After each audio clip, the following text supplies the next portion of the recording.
నేపాల్ దేశ రాజధాని కాఠ్మండులో యునెస్కో వారిచే గుర్తించబడిన 7 వరల్డ్ హెరిటేజ్ సైట్స్ ను ఈ వీడియోలో చూద్దాం.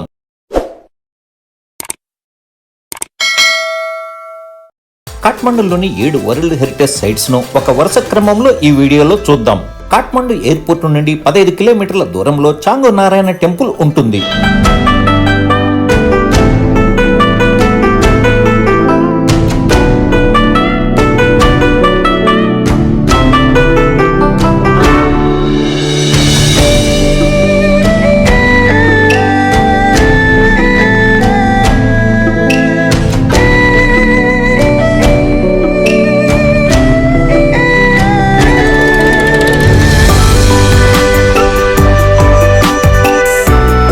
ఈ ఆలయానికి సంబంధించి పురాతన కాలంలో ఒక గ్వాల లేదా ఆవుల కాపరి సుదర్శన్ అనే 2 వ్యక్తుల మధ్య గల పురాతన చరిత్ర మరియు మరో పూర్వ కథనం ప్రకారంగా ప్రాంజల్ అనే గొప్ప యోధుడు జీవించేవారు. అతను దేశం మొత్తం మీద బలమైన వారు. నేపాల్ అంతటా తెలిసిన చాంగు అనే మరో యోధుడు ప్రాంజలకు సవాల్ విసిరాడు. చాంగు అతన్ని ఓడించి నేపాల్ ప్రజల హృదయాలను గెలుచుకున్నాడు కాబట్టి అతనికి నివాళిగా ఈ ఆలయం నిర్మించబడిందని మరో కథనం ప్రచారంలో ఉన్నది. నేపాల్ దేశంలోని పురాతన శాసనాలు ఈ ఆలయంలోనే ఉన్నాయి. 464లో మండేవా నిర్మించిన చారిత్రక స్తంభం కూడా ఇందులో ఉన్నది. ఈ ఆలయంలో మానవ ముఖం కలిగిన విష్ణువు ఎగిరే వాహనం గరుడ, 7వ శతాబ్దానికి చెందిన విష్ణువు గరుడుపై స్వారీ చేస్తున్న రాతి శిల్పం, 9వ శతాబ్దానికి చెందిన విష్ణువు లక్ష్మి గరుడ రాతి శిల్పం, 16వ శతాబ్దానికి చెందిన విష్ణుమూర్తి 6 సాయుధ గరుడుపై లలితాసన స్థానంపై కూర్చున్న విష్ణుమూర్తి, విష్ణు ఒడిలో లక్ష్మి కూర్చున్నటువంటి శిల్పాలు అనేకం ఉన్నాయి. ఈ దేవాలయం విష్ణువుకు అంకితం చేయబడింది. ఈ ఆలయం చుట్టూ విష్ణుమూర్తికి సంబంధించినటువంటి శిల్పాలు కళలు ఉంటాయి. ఈ దేవాలయాన్ని క్రీస్తు పూర్వం 4వ శతాబ్దంలో నిర్మించబడినట్లుగా శాసనాలు చెబుతున్నాయి.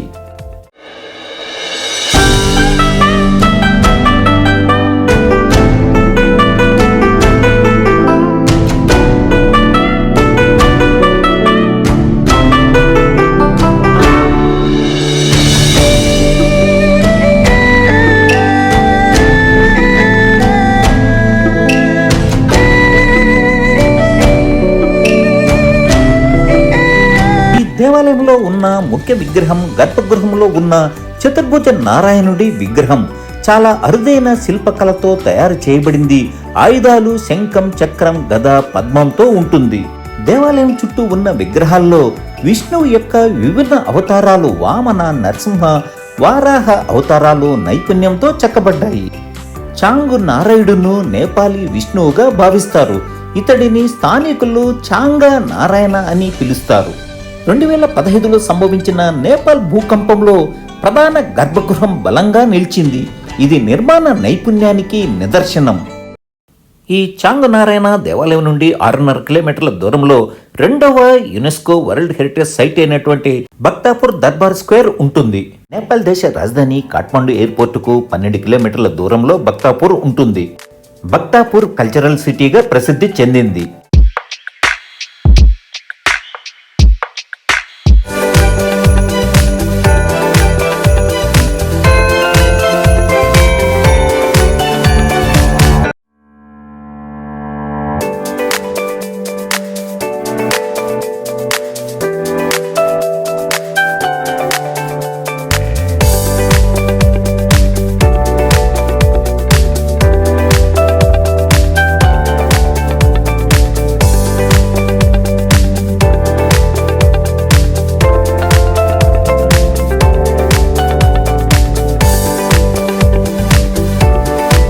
భక్తాపూర్ అనగా భక్తుల నగరం అని పేరు.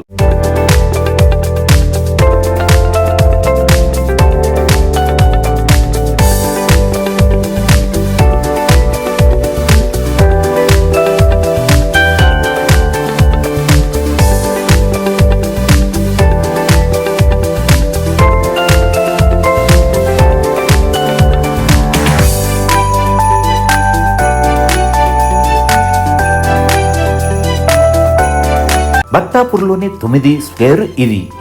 1702లో కృష్ణవర్మచే నయాపోల ఆలయం ఇక్కడ నిర్మించారు. ఈ ఆలయం సిద్ధిలక్ష్మికి అంకితం చేయబడినది. కైలాసనాథ మహాదేవ్ శివుని విగ్రహం తర్వాత ప్రపంచంలోనే రెండవ అత్యంత ఎత్తైన విగ్రహం ఈ చౌక్ లోనే ఉన్నది.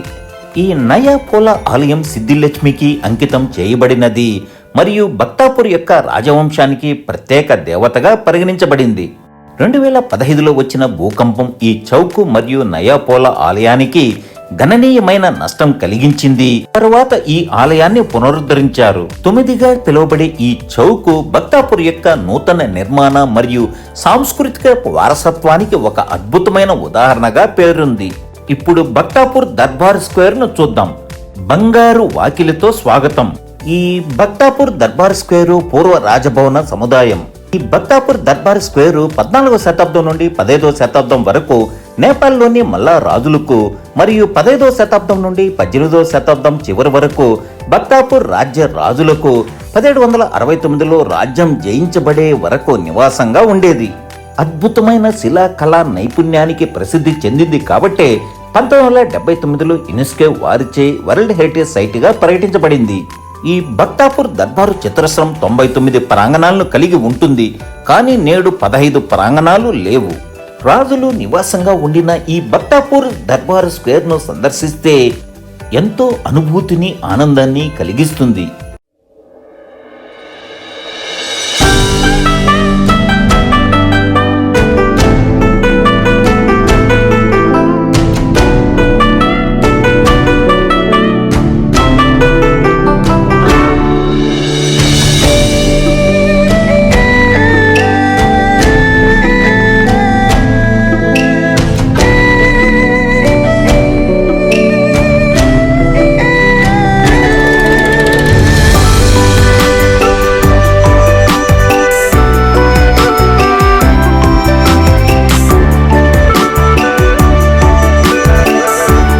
డిసెంబర్ నెలలో జరిగే భక్తపూర్ ఫెస్టివల్ కార్యక్రమాల్లో సాంప్రదాయ నృత్యాలు, సంగీత ప్రదర్శనలు, హస్తకళల ప్రదర్శనలు మరియు ఇతర సాంస్కృతిక కార్యక్రమాలు జరుగుతూ ఉంటాయి.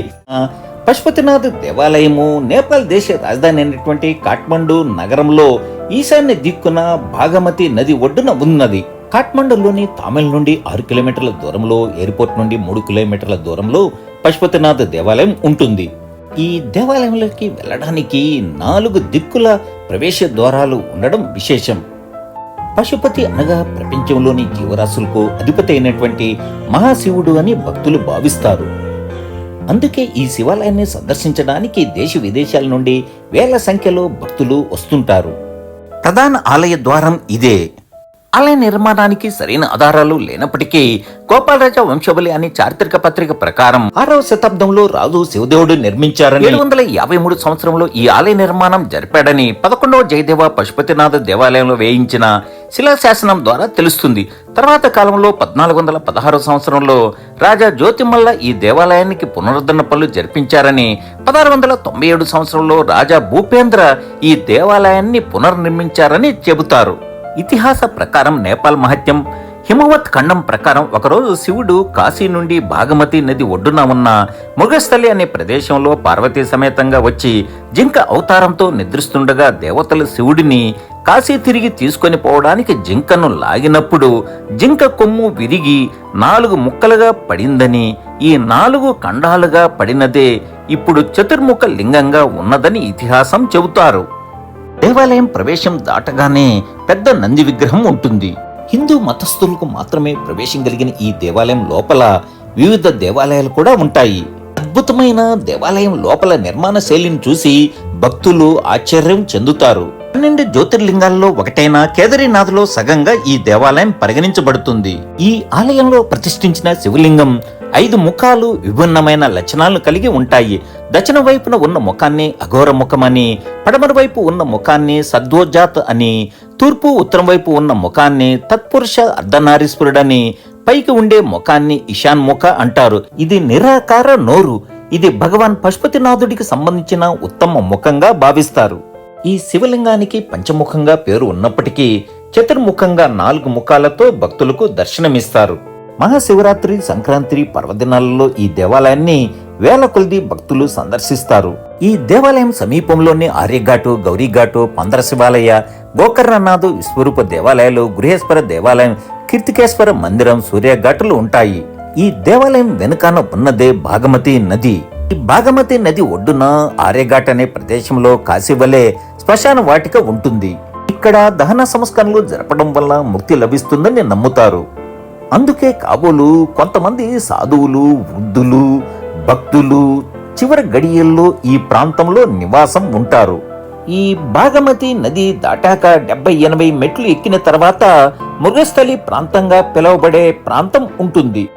తర్వాత 40-50 మెట్లు దాటిన తర్వాత గురుగిరికనాథ్ దేవాలయం ఉంటుంది.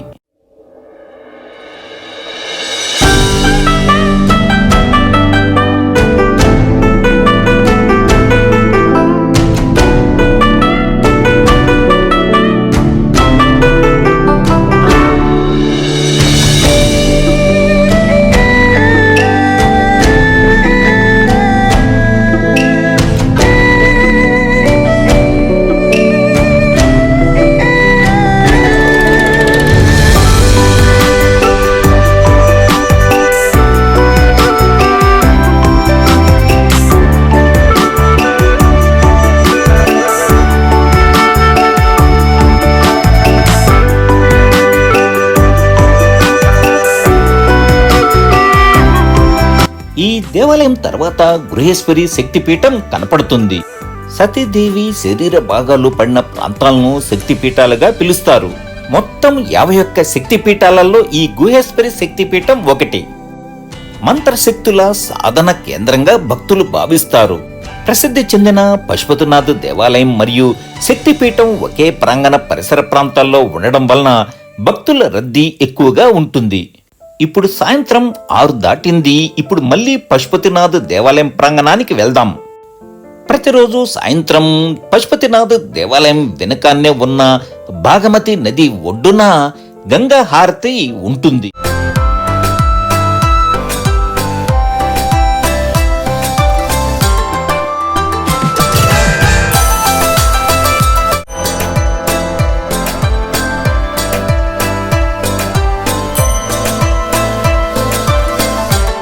పశుపతినాథ్ దేవాలయం నుండి 3.5 కిలోమీటర్ల దూరంలోనే 4వ వరల్డ్ హెరిటేజ్ సైటు బౌద్ధనాథ స్తూపం ఉంటుంది. బౌద్ధనాథ స్తూపం ఇది 36 మీటర్ల ఎత్తు కలిగి దక్షిణాసియాలో అతిపెద్ద స్తూపాల్లో ఒకటిగా ప్రసిద్ధి చెందింది. కాఠ్మండూలోని ఎయిర్పోర్ట్ నుండి 6 కిలోమీటర్ల దూరంలో బౌద్ధనాథ స్తూపం ఉంటుంది.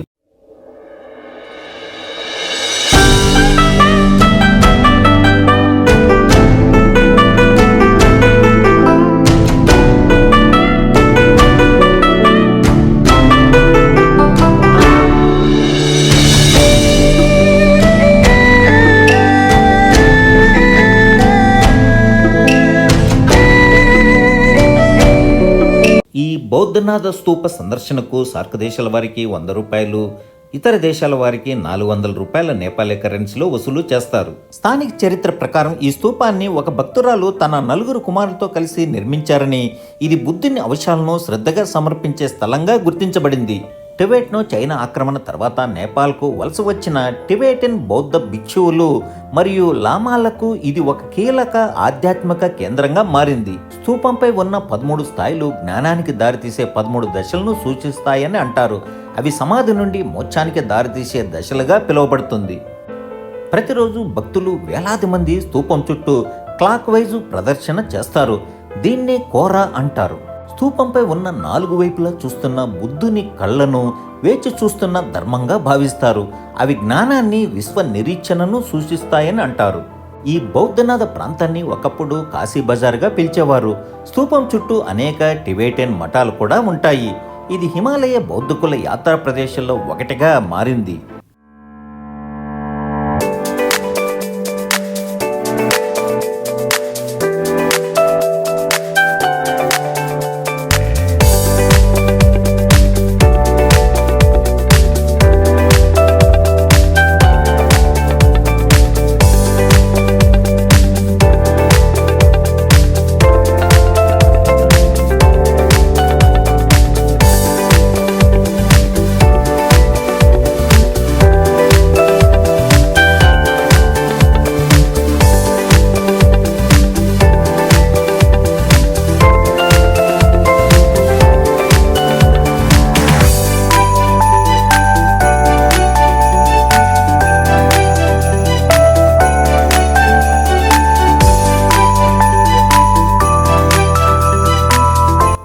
ప్రతిరోజు వేలాది మంది భక్తులు సందర్శకులు ఈ బౌద్ధ స్తూపాన్ని సందర్శిస్తూ ఉంటారు. పగలు మరియు రాత్రి ఈ బౌద్ధ స్తూప విహంగ వీక్షణం కనులకు కనువిందు.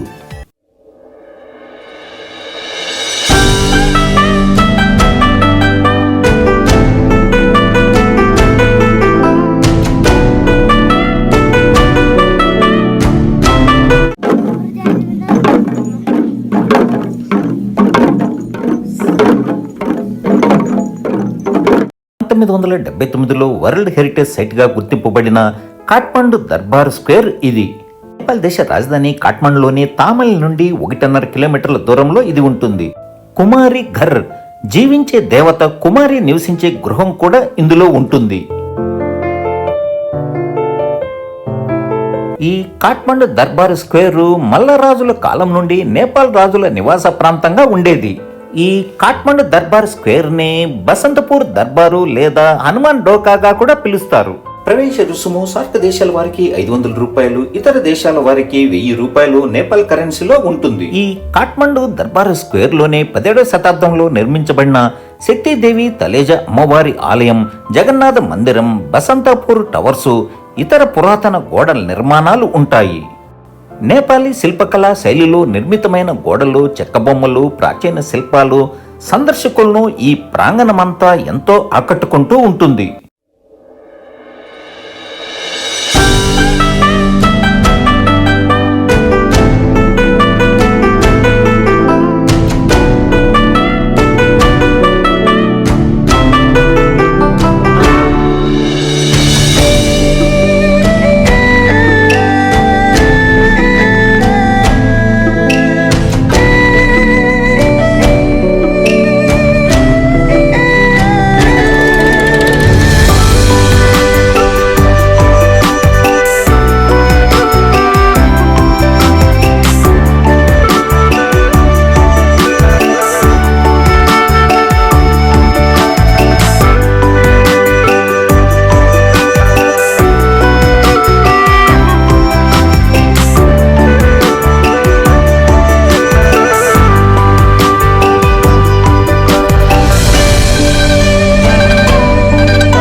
ఆర్థిక సంవత్సరంలో అనగా 12 నెలల కాలంలోనే 1,58,079 మంది టూరిస్టులు ఈ ప్రాంతాన్ని సందర్శించారు.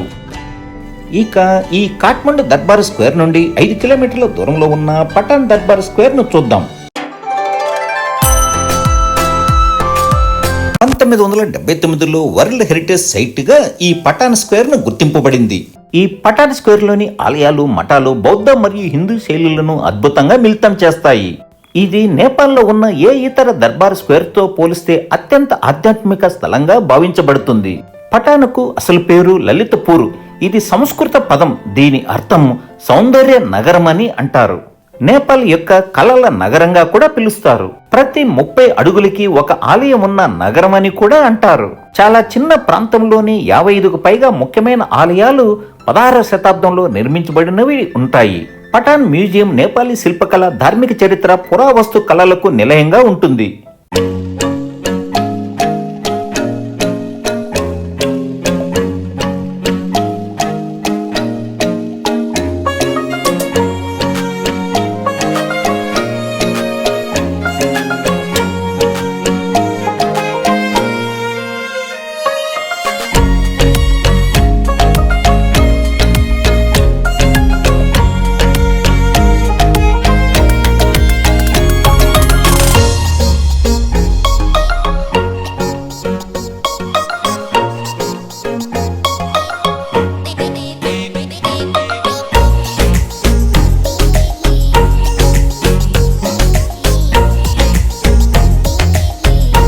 గోల్డెన్ టెంపుల్ హిరణ్యవర్ణ మహావిహార్ అనేది ఒక బౌద్ధ విహారంగా ప్రసిద్ధి చెందింది.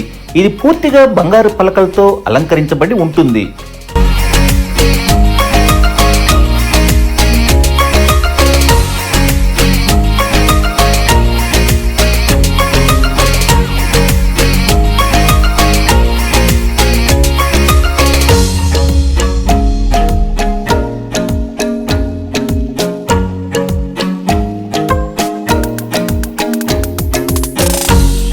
అద్భుతమైన కళాశీల నైపుణ్యానికి ప్రసిద్ధి చెందిన ఈ పటాన్ స్క్వేర్ దర్బారు 2016, 17, 12 నెలల కాలంలోనే 1,08,828 మంది టూరిస్టులు ఈ ప్రాంతాన్ని సందర్శించారు.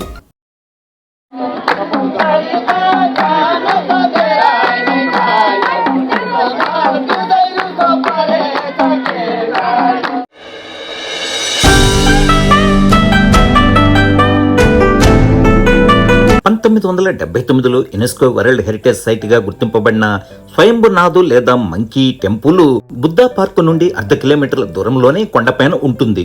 ఈ స్వయంభునాథు బౌద్ధ మతాన్ని అనుసరించే నేవార్ ప్రజలకు ఈ ప్రదేశం ఎంతో అత్యంత పవిత్రమైన బౌద్ధ క్షేత్రం. కొండ పైభాగంలో ఉన్న ఆలయానికి చేరుకోవడానికి 365 మెట్లు ఉన్నాయి. స్వయంభూ పురాణం ప్రకారం కాఠ్మండూలోయ మొత్తం ఒక పెద్ద సరస్సు ఉండేది. అందులో ఒక కమలం తనను తాను సృష్టించుకొని పెరిగింది కాబట్టే దీనికి స్వయంభూ అని పేరు వచ్చింది.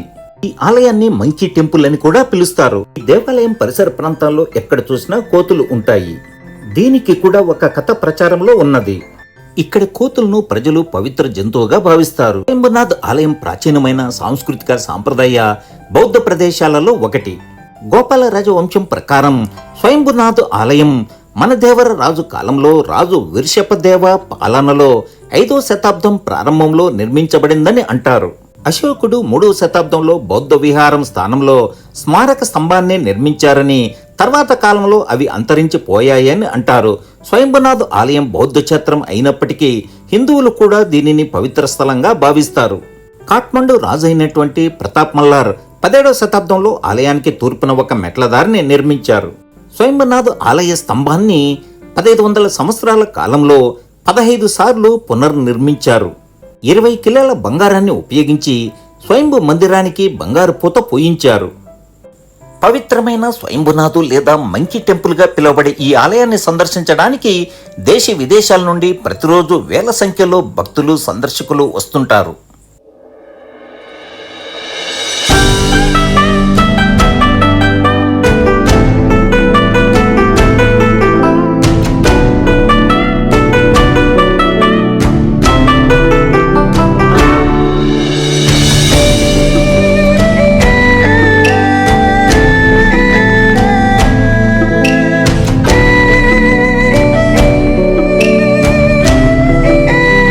ఒకే నగరంలో అదే కాఠ్మండులోని 7 వరల్డ్ హెరిటేజ్ సైట్స్ ఉండడం విశేషంగా చెప్పవచ్చు. ఈ 7ంటిని బస్సు లేదా టాక్సీ లేదా స్కూటర్లో వెళ్లి సందర్శించవచ్చు. నేపాల్ వచ్చినప్పుడు కాఠ్మండులో ఉన్న 7 వరల్డ్ హెరిటేజ్ సైట్స్ ను మీరు చూడగలరు.